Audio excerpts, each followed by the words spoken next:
Hey friends, it's Just the Gems. I'm Brandon.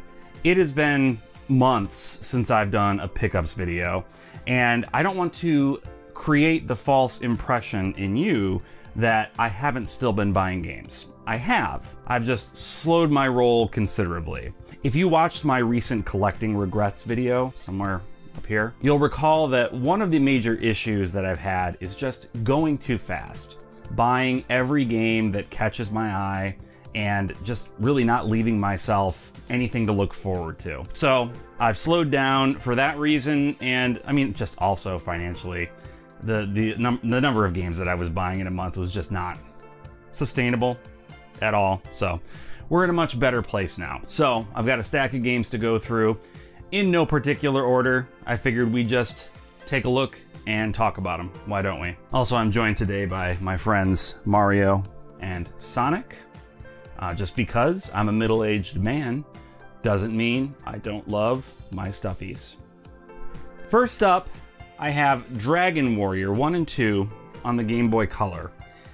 Now, I already own this game, but the story here is that we were at a garage sale and she had a collection of just a very small assortment of games left. I don't know if they'd been picked through. I don't know if they were picked through, actually, because I feel like any game collector would have grabbed this one regardless. It's not in the best shape. If you can see, the label's a little ripped, but it's still, you know, $20 to $30 game the last time I checked. So, but we were buying a few other things at her sale and she just threw this in. She's like, you can just have this. And I was like, cool, thank you. Like I said, I already own it, but potentially I can trade this towards a game that I really want to add to the collection at some point. So holding on to this for trade bait. Somebody help me out. I don't even know what this is. How did this get in my home? This is RFL Enhanced Edition and Rise of the Third Power. So I think this is like it's one of those off-brand Disney DVDs that you could buy at Walmart. You know, like they would have two features on the disc, and one of them was like a Beauty and the Beast knockoff, like Pretty Girl and the Monster. And then, you know, like a Hunchback of Notre Dame, like, I don't know, Little Ugly Guy in the Big Church. Yeah, so this is a double feature game. And this, I guess, is from Limited Run. And the way Limited Run has worked, I don't know if things are going to change now, but the way things with Limited Run have worked is that you put in an order and then you wait, I don't know, 6 months to a year for them to actually make the game and ship it to you. So by the time stuff like this gets to me, I'm not even the same person I was anymore. I've shed most of my cells and they've rejuvenated. I have regenerated into a new person. And this person has no memory of buying this game. But if I look at my order history, there it is. So let me know in the comments if this is one that you're familiar with, if you think it's worth playing, one of them at least. I feel like I remember hearing a little something about RFL. Rise of the Third Power, though, no idea. Oh, this is one I was looking forward to. This is Raincode. Raincode is from the creators of Danganronpa, which is one of my favorite series of, like, I don't know what you want to call them, visual novel, mystery, I don't know, murder simulator. I love murder simulators. I'm a healthy person. Yeah, this is from that team, some of the creative forces behind that. And it is a sort of neo-noir mystery adventure. Looks like there's a little bit more interactivity from what I've seen in the trailers than in like the Danganronpa games. So yeah, I'm very interested to check this out. The little bit that I've heard from people talking about it online is people seem to like it. So we'll check it out. Okay, I put off buying this next game for, I mean, years now. I've put this off. I've had this thing in my cart on so many different occasions on Amazon and different retailers, and then I bail at the last minute. And I don't know, this time I think it was on sale at Video Games Plus, and I ran out of excuses. I need to just bring this game into the fold, and that game is Persona 3 and Persona 5 Endless Night Collection. These are the dancing game spin-offs from the Persona series, Persona 3 and 5. It says included in bundle, Persona 4 Dancing All Night, the PS4 version, this is the only way to get it. I don't think that that's accessible anymore. Let me know if I'm wrong, if you are still able to redeem the code for that game. But from what I heard, the rumor that I heard is that you can't actually download that game anymore, which is a bummer. But I do have that on the Vita, so I can always throw that in the PlayStation TV and play it on this big screen if I want to. Yeah, I don't play a lot of rhythm games. I'm a musician, but I don't play a lot of music games. I have not touched Theater Rhythm Final Fantasy, for example. I don't have anything against them. I just haven't, I don't know, haven't taken the plunge. So maybe the Persona series will be the thing that gets me finally into rhythm games. I don't know. We'll see. Next up, another, I believe, Video Games Plus purchase was Sonic Origins Plus. Here we got Sonic Origins, the Plus version, 16 classic Sonic games with new playable characters. Now, I understand the controversy here is that the Plus content, the extra content, is not actually included on the cartridge. You have to download it, which is a bummer. What's the point of doing like an expanded Plus version of the game if you're just making people download the same thing that people who bought the original version of the game would need to download? I don't know. I don't love that practice, but as games move more and more digital, I think that's just kind of how it's going to be. And like I said to people before, when the discussion about collecting versus playing digital games comes up, is that I'm a gamer first. By far. I love collecting. You've seen my collection. I love collecting video games. It's a hobby that I enjoy a great deal. But if physical video games go away, I'm not going to stop playing video games because that's what I really love. That's my real passion. So I'm not looking forward to that future, but I understand it's coming, and I'm just getting myself ready. So, but yeah, Sonic, love Sonic. And I'm just really happy to have all of these classic games on the Switch. Okay. I forgot that I bought this. So this is Soul Hackers 2, PlayStation 5 version. The reason I laugh is I already own this game on the PlayStation 5. So this is a repurchase. But what I own, you may have seen in one of my videos in the past, I opened the Collector's Edition. The Collector's Edition. My dog's freaking out. I'm guessing there's another human somewhere in the vicinity of our home, probably across the street, minding their own business. Okay, I think we're good. Anyway, yes, I own the Collector's Edition of Soul Hackers 2, and I felt a great deal of buyer's remorse when I purchased that. Because to my recollection, I think it was somewhere in the ballpark of $250. Crazy amount of money. I don't need to be spending that much on games that I don't even know if I'm gonna like. So we picked up just the regular standard Soul Hackers 2 so that I can at least attempt to sell this thing online. If anybody's interested in purchasing it and you want to help me circumvent eBay, reach out. What do we got next? Oh, okay. Do these two together. So I'm finally getting into the Professor Layton series with The Curious Village and the Diabolical Box. Now, I've heard people talk quite a bit about Professor Layton and how great it is, and I've only just kind of scratched the surface now. I've played the first, I don't know, few dozen puzzles in Curious Village. There's so many puzzles. I don't know how they make so many. I didn't know there were this many puzzles, period, in the world. It's crazy. But yeah, I'm really digging the aesthetic, like just the little animated sequences and the charming like British voice acting is just, it's just like a treat. And I can't believe I slept on these for so long, to the point where, I mean, these are the cheapest ones and these were like 30-ish or so each. And the more expensive ones are hundreds of dollars.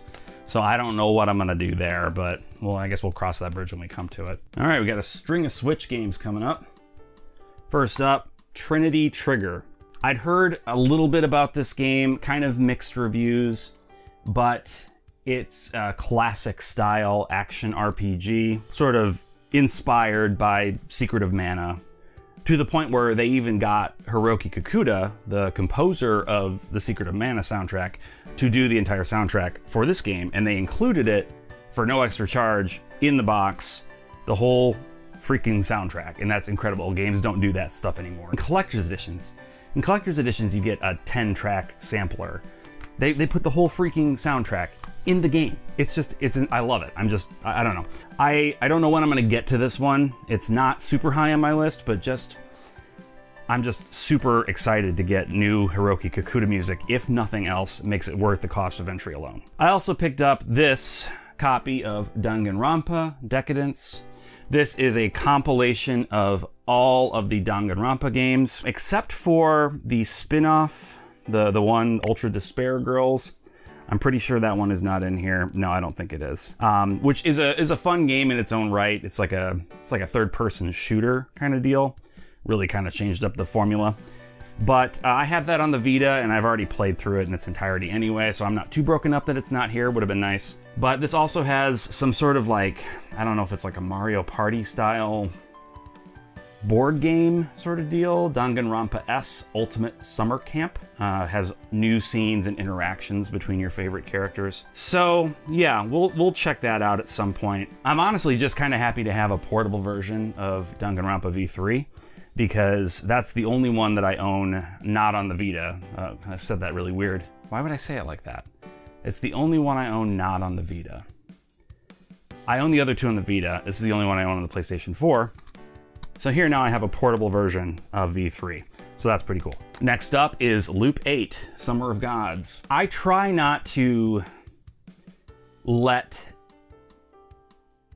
critical feedback color my experience with games too much.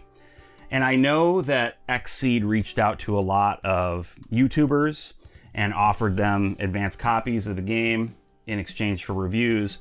And a lot of the YouTubers in my orbit who reviewed it did not care for it. Some, I think, actively hated it. I don't know, looking at the game, looking at the trailer and the stills, I don't know that I could hate this. This seems very much up my alley, but I haven't played it, so I can't say for sure. Regardless, I'm going to try to go into Loop 8 with an open mind and an open heart. I was trying to figure out if I could fit a Friday Night Lights reference in there, but that's clear eyes, full heart, can't lose, I think. Whatever.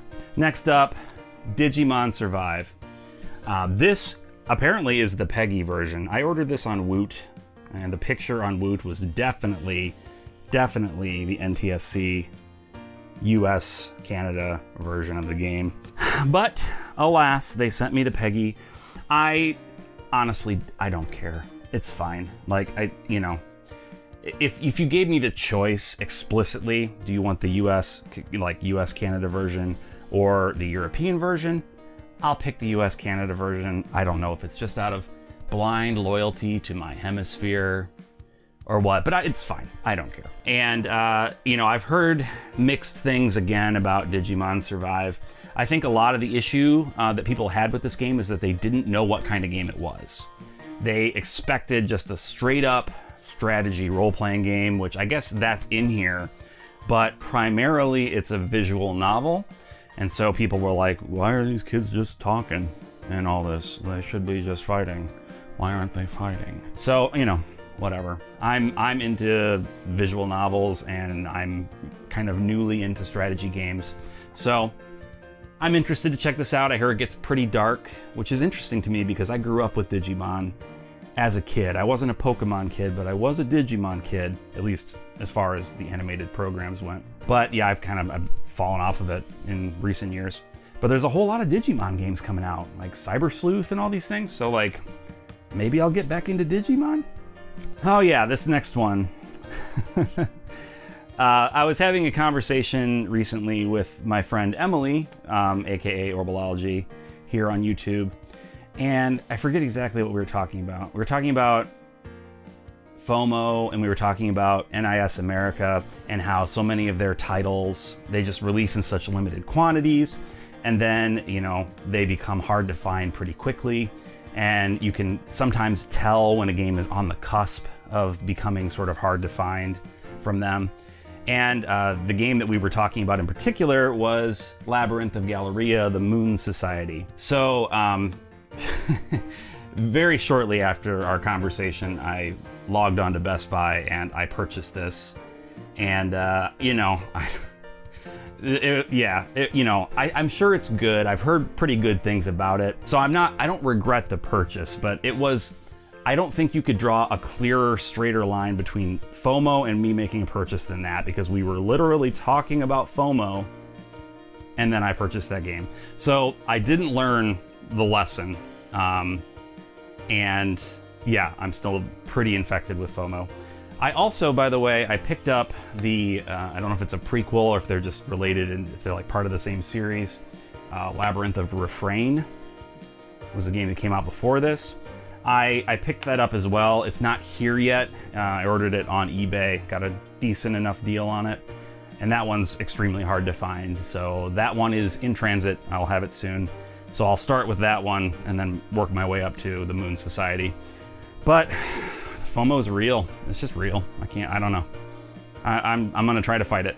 I'm gonna try to fight it. All right, these next few are all PlayStation 5 games. I have maybe a couple dozen PlayStation 5 games, and I feel like I've played 5 of them, 6 of them. I need to start playing the games as I buy them instead of it's the FOMO thing. These I got on a pretty good sale on, I think it was GameFly. So GameFly every now and then, they're the game rental service. It's like, you know, the old Netflix by mail thing where they ship you a game and you play it for as long as you want and then ship it back or whatever. Every now and then they have a liquidation sale where they're clearing out their old stock, and you can get pretty good discounts on games that are essentially still new. Like you can still find them for $60, $70 in stores, and you're getting them, you know, used, but it comes with the case, it comes with everything that the game came with. And so you're not going to get a deal as secure as that from even GameStop. So here are the games I got from that sale. First up is the Callisto Protocol. This is a Dead Space style horror game. Mixed things I've heard about it. Heard that some of the action is a little iffy. I don't know, I'm not crazy about action in my horror games. I like to just feel powerless. That's kind of part of the fun for me. For a Dead Space clone, I'm willing to check it out. So. And then Dead Space as well. We got Dead Space. The Dead Space remake, immersing myself in sci-fi horror. Dead Space was a series that I really got into. It was like a really acute spike in my interest in Dead Space back when it came out on the PlayStation 3, I want to say. Yeah, PlayStation 3. The original Dead Space, and then there were novels, like I read novels and played Dead Space 2 and was just like, I just loved it, even though it's, I don't know, kind of a ripoff of Event Horizon and some other things, like, but still, I don't know, like, I resonated with it in a way that I don't typically with a lot of sci-fi horror. So anyway, when I saw that they were remaking Dead Space, I thought, I like Dead Space. At least I did. We got God of War Ragnarok. I have the God of War 2018. Is that the year? The one on PS4. I have that. I have never, ever played a God of War game. And I didn't know if I needed to play the other ones. They didn't sound interesting to me. I don't know. They just seemed like kind of alpha male, fight, action, blood, and guts, I guess naked ladies and I don't know. So it didn't really seem like something that, you know, the sophisticated gamer, you know, would be interested in. But from what I've heard, and I really like this analogy, if you have played the previous God of War games and then you play the God of War 2018, you kind of see the story through Kratos's perspective because you know his history, you know everything that's happened to him. If you haven't played them and you come in on the 2018 God of War game, you're seeing Kratos and the story through his son's perspective because you're only hearing the things about his past that he shares. And I guess it's just a really interesting kind of way of presenting the story to two completely different audiences. So I'm very there for that sort of thing, and I've heard that these are a little more intellectual explorations of fatherhood, and I don't know, but you know, they're really well reviewed, and I'll check them out one of these days. And we got Resident Evil 4, good old RE4. This is I played this originally on the Wii. And that was cool because you had you could aim your gun with the Wii remote.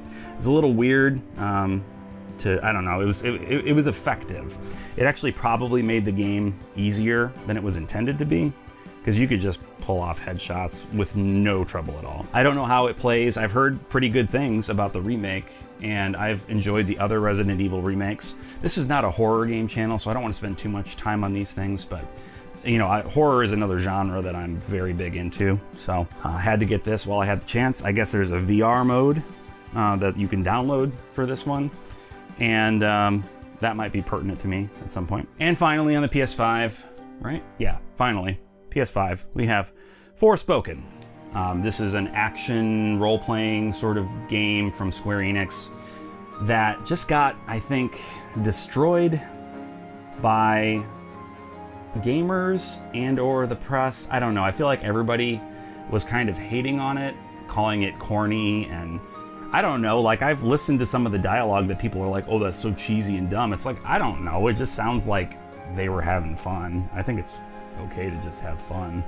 Not everything has to be like super serious all the time. You know, I know when like middle-aged guys like me try to talk like a 22-year-old, it sounds stupid, right? Because I don't know how to talk like a 22-year-old. Like, if I recognize any of the terminology that 22-year-olds are using, I worry that I'm having a stroke, because that can't be. That's not possible. So, you know, so I get that, and that's a valid criticism. But for someone like me, who is probably the same age as the people writing the dialogue in Forspoken, that's fine. I'll be okay. I'll live with it. Next up, I have another FOMO purchase. I was in Colorado on vacation, stopped in a game store, and this was the day of, or maybe the day after, NIS America announced that they were going to be delisting several games from all of the eShops for all the consoles. And one of them they mentioned was Demon Gaze. So I found this nice, I don't know if this is like a full-on collector's edition or what, but Demon Gaze on the Vita comes with little art book or something. Got some, oh, scantily clad. Oh, look, kids. Yeah, just like little basic thing. It's got a CD soundtrack in here. And I probably spent a little more on it than it was worth.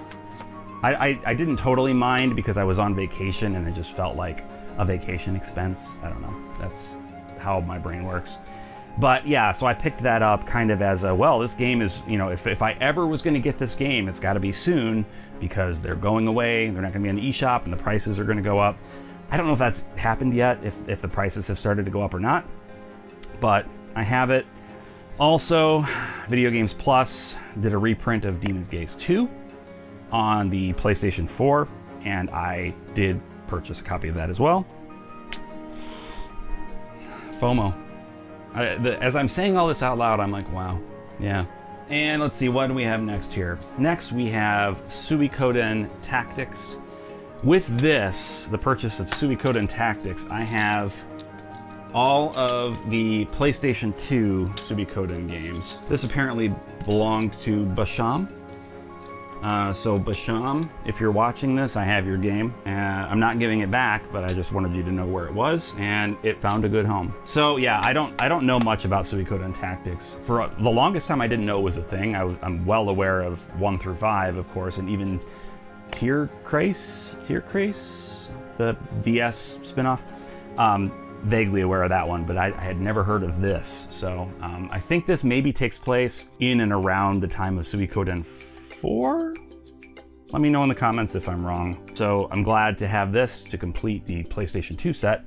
The PlayStation 1 set I still do not have. I used to own them and I sold them, and now even Suicodin 1 is like, that's so much money. That's so much money. They're so 2, don't even get me started. Looking forward to the HD remakes, if that ever actually happens. They've kind of gone radio silent on that, but there's supposed to be some HD remakes of the first 2 games coming. And hopefully, if they don't do it physically in the US, PlayAsia will have something that I can get so that I can at least own all of the Suicodin games physically. So, finally, last but not least, I have our Tonelica 2 Melody of Metaphalica. I can't... The names that Gust gives to their games. I've talked about this before, a long time ago. it's ridiculous. It's a strange business strategy, because if I'm somebody's parent and I'm in the store looking for a game for my kid, you know, I mean, am I gonna pick up our Tonelica 2 Melody of Metaphalica? I'm gonna say, no, I don't think that that's in English. That's some other language that my child doesn't speak. You know, I'm a Gust fan, at least as far as the Gust games that I've played, which I guess is really just one Atelier game and the Blue Reflection games. But those were all very good. So I'm interested to check this out. I've been purchasing this series in reverse order. I picked up the third game on the PS3 first. Now I found this one, and hopefully I will find the first one at some point so that I can start playing them. So those are all the games I picked up. I did pick up one other item that I want to just talk about briefly, and that is the PlayStation VR 2 headset. It was the Horizon Call of the Mountain edition of the headset, so it came with that game. I have not used this a ton yet.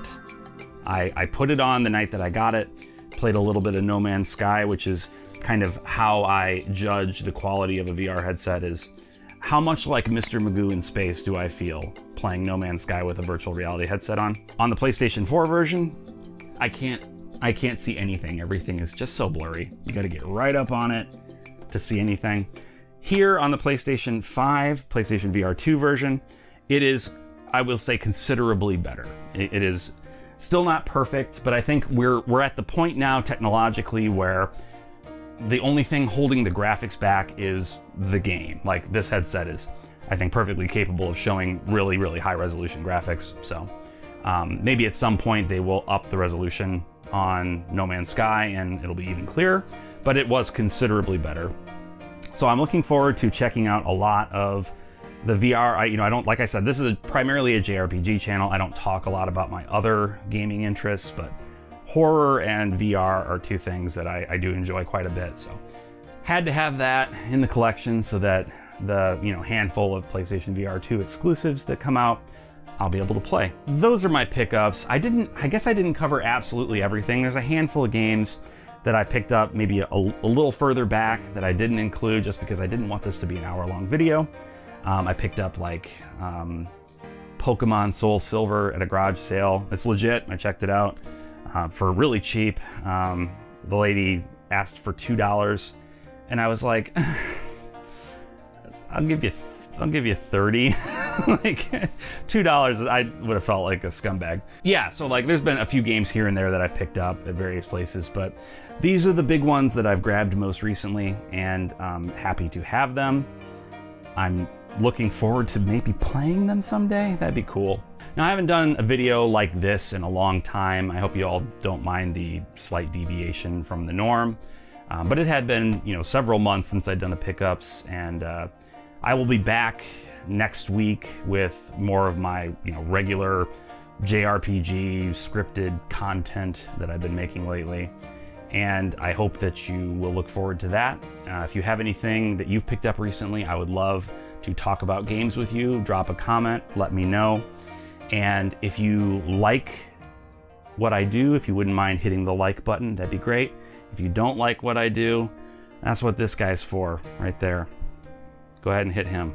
If you are new to the channel, thank you for watching all the way to the end. You're incredible. Would you mind clicking subscribe? It would help me out a ton. Really appreciate it. Anyway, thanks again for watching, and until next time.